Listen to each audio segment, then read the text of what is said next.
اعوذ باللہ من الشیطان الرجیم بسم اللہ الرحمن الرحیم۔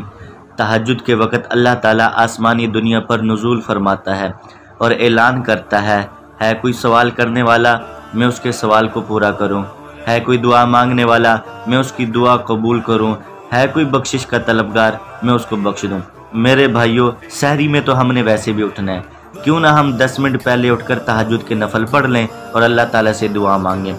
ہمارے چند مسائل ہیں، ہمارے کوئی مسائل کی کوئی لمبی چوڑی فہرست نہیں ہے۔ انسان خاندان کی الجھنوں کی وجہ سے پریشان ہوتا ہے، پیسہ کہیں پہ پھنس گیا، کاروبار کی بندش چل رہی ہے یا کوئی ملازمت کے مواقع نہیں مل رہے، اس وجہ سے پریشان ہے، اور سب سے بڑی پریشانی کہ اس کی بخشش بھی ہو جائے۔ اللہ تعالیٰ ان تمام مسائل کو حل کرنے کے لیے تیار ہے۔ اچھا، ہم سحری میں تو اٹھ تو جاتے ہیں لیکن سحری کے انتظار میں بیٹھے ہوئے ہیں، اب فیس بک استعمال کر کے ٹائم پاس کر رہے ہیں، واٹس ایپ کے ذریعے ٹائم پاس کر رہے ہیں، یا پھر ایک ہمارے ذہن کے اندر ایک مینیو چل رہا ہوتا ہے کہ لسی پینی ہے یا چائے پینی ہے، پراٹھا کھانا ہے یا روٹی کھانی ہے۔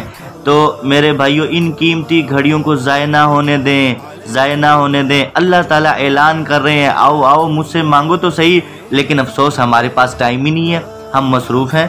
اللہ کیا کہتا ہے؟ ہم تو مائل با کرم ہیں، کوئی سائل ہی نہیں، راہ دکھلائیں کسے، کوئی راہ روے منزل ہی نہیں، تم مانگو تو صحیح۔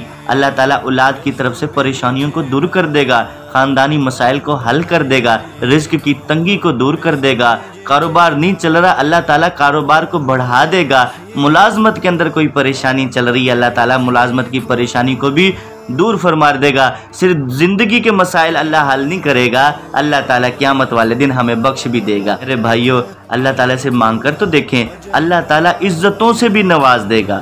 ہاں، اللہ تعالیٰ سے دعا ہے اللہ تعالیٰ ہمیں رمضان المبارک کی قدر کرنے کی توفیق عطا فرمائے اور تہجد کے نوافل پڑھنے کی بھی توفیق عطا فرمائے۔ السلام علیکم ورحمۃ اللہ۔